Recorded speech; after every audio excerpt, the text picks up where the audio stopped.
might talk about the bonus, the president might. He's kind of switched over on that, and he has a plan of paying it. I never saw as many schemes put forward, you know. They want to pay it to all of them. Those that want to receive it, but it's just a way. Everybody's got their own way and want to do it. And I don't know how they can have so many different schemes when it's paying the same bunch of men and the same bunch of money. Looks to me like they'll have to do with a bonus like we have to do with everything else now to get anybody to take it. They'll have to wrap it in cellophane. But he may speak on that. And I'll touch lightly on it because I don't interfere with anything that he would say. Mine is just a little preliminary introductory remark to his. Of course, he's liable to touch on some of these new schemes to spend just $5 billion. You can't spend five. Now that's something you got to have a plan for. You can't spend $5 billion in the old-fashioned way. I bet you couldn't put a strong man in a treasure warehouse full of $100 bills and give him a scoop shovel, and he couldn't shovel out that much money in the rest of his life, you know. We couldn't spell $1 billion, much less realize it, count it or anything, but we're a nation, we learn awful fast, and it won't be long now till we'll be working on the word trillion. Trillion, that follows billion and then trillion. You'll read in the paper, Congress has just been asked to appropriate $2 trillion to relieve the descendants of a race of people called Wall Streeters.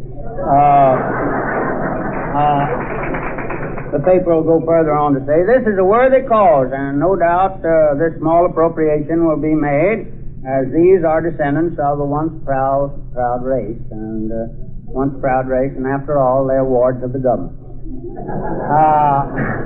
Then they got another plan. They figured out that what's the matter with this country is, I bet you couldn't guess it in a million years. They couldn't guess this plan. They figured out what's the matter with the country and going to spend $500 million on it. I bet you couldn't figure out what it is. Well, you know what it is? Well, it's the people try to cross a railroad track without looking both ways. That's what it is.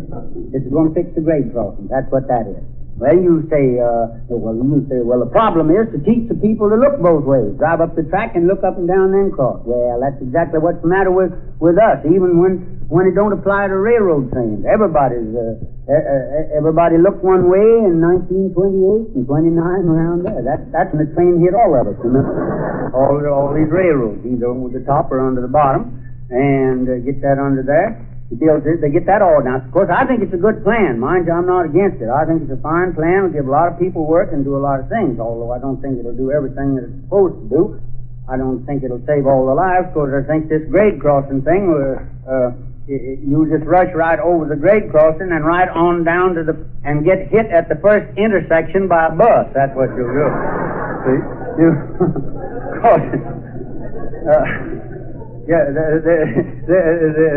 That's one thing about buses. There's one thing about a bus. They're bigger than trains are now. And death is more certain with a bus. When you get hit with that, there's no lingering illness with that at all.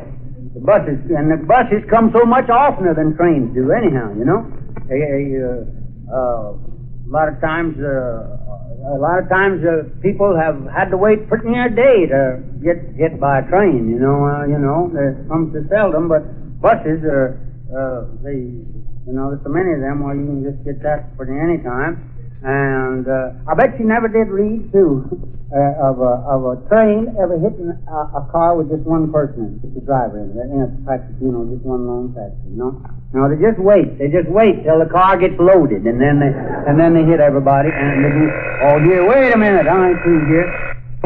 Well, now, next Sunday, I'm going to try to dig you up. If you want plans, brother, I've got one. Good night, and thank you.